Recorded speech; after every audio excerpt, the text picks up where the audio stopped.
Une question que la Bible tout entière affirme très clairement, c'est celle de la séduction de l'homme. Toutes les méthodes de Dieu à l'égard de l'homme partent de ce fait. Par la chute, et depuis la chute, la race est considérée comme une race séduite. Ce n'est pas seulement au commencement que la race a été séduite en Adam, mais elle a été entraînée de plus en plus profondément dans sa séduction. Au lieu d'échapper à cette séduction par ce que l'on appelle instruction, c'est-à-dire civilisation, éducation, culture, tout cela ne sert qu'à accumuler cette séduction. Nous le remarquons par le fait que les nations les plus instruites et les plus évoluées en cette heure avancée de l'histoire de ce monde sont prises dans l'étau d'une force qui les oblige à employer toute leur instruction en vue de produire des moyens de destruction mutuelle. Sur une telle échelle, et par des procédés si démoniaques et si barbares que l'on n'avait jamais connus jusqu'ici. Prenons ici quelques passages des Écritures. Le serpent était le plus rusé de tous les animaux des champs. Il dit à la femme, quoi? Dieu a-t-il vraiment dit? Genèse 3:1. Or, l'Esprit dit expressément que dans les derniers temps, quelques-uns se détourneront pour s'attacher à des esprits séducteurs et à des doctrines de démons. 1 Timothée 4:1. Cette sagesse-là n'est point celle qui vient d'en haut, au contraire. Elle est terrestre, charnelle, psychique, diabolique. Jacques 3:15. Puis, il fut précipité, le grand dragon, le serpent ancien, appelé le diable et Satan, celui qui séduit le monde entier. Et il fut précipité, et ses anges furent précipités avec lui. Apocalypse 12:9. Il le jeta dans l'abîme afin qu'il ne séduisit plus les nations. Apocalypse 23.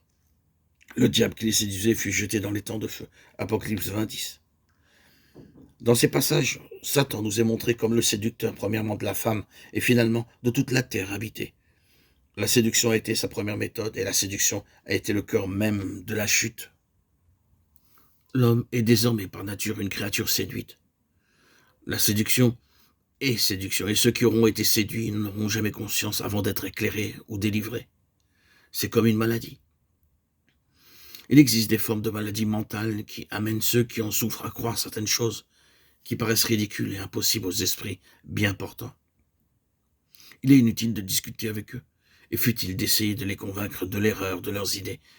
Il est même cruel en vérité de s'opposer à eux. Pour maintenir une atmosphère de paix avec eux et pour arriver à les aider réellement, il nous faudra paraître être en accord avec eux et dominer la situation en suivant une autre ligne. Sinon, ce sera un conflit perpétuel. Le seul moyen de les amener à changer leurs convictions, ce sera de les guérir de leur maladie. Il en est ainsi de l'homme.